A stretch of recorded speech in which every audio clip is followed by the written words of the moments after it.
আমার সাথে কথা বলে আমি কি কাপড় চোপড় একবার খুলে এসেছি এখানে? আপনি নামেন, গাড়ি থেকে নামেন। তুই না, গাড়ি থেকে নামেন। আমি যাবো। আমি কোনো বেপরদা মহিলা আমার গাড়িতে নেবো না রমজান মাসে। নামেন আপনি। ঠিক আমার পায়ের জুতা খুলে তোকে গালের মধ্যে কয়েকটা মুখ সামলার কথা বলেন। শুনতে আমি বেপরদা কোনো মহিলা উঠাই না। নামেন। আমরা রোজা থাকি, আমরা রোজগার আমার ওস্তাদের নিষেধ। নামেন। মাছের মধ্যে আমরা বেপরদা কোনো মানুষ উঠাই না। আচ্ছা ভাই আমি নিয়ে যাবো না যাচ্ছি? না না আমি বেপরদা মহিলা নিব না। আরে চলো তো, চলো। না, আমি যাবো না।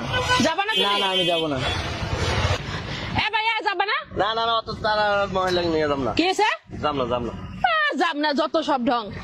এই অটল, এই যাবি না? না না না না কেন যাবি না?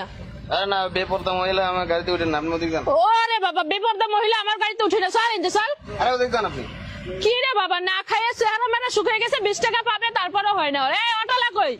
অটোলা ভাই, তোমার হাত পা ধরছি ভাই, তুমি আমার গাড়িতে নাও। দেখো আমার ইমার্জেন্সি, প্লিজ। মাথা কাপড় দেন আগে, মাথা কাপড় দেন। এই যে ভাইয়া তালি দেন। এইভাবে করে যদি আমরা সবাই প্রতিবাদ করি যার যার জায়গা থেকে, দেখবেন একটা সময় বেপরদা মহিলা থাকবে না। যে কোনো জায়গায় মনে করেন যে নিজেরা প্রতিবাদ করেন, কারণ প্রতিবাদ আপনারই করতে হবে, কিচ্ছু করার নাই, শুধু আপনারই প্রতিবাদ করতে হবে। বুঝতে পারছেন কথাটা? আপনার ঘরে আপনি প্রতিবাদ করেন, আপনার ঘরের মহিলাকে আপনি পর্দা করান, তাহলে রাস্তায় এভাবে আসবে না। আগে ঘর ঠিক করেন, বাইর ঠিক করেন, যে যেখান থেকে যেভাবে পারেন সেইভাবে প্রতিবাদ করেন, এইভাবে স্বাধীন হয়ে যাবে, পুরো স্বাধীন হয়ে যাবে। যাই ওস্তাদ, যাই।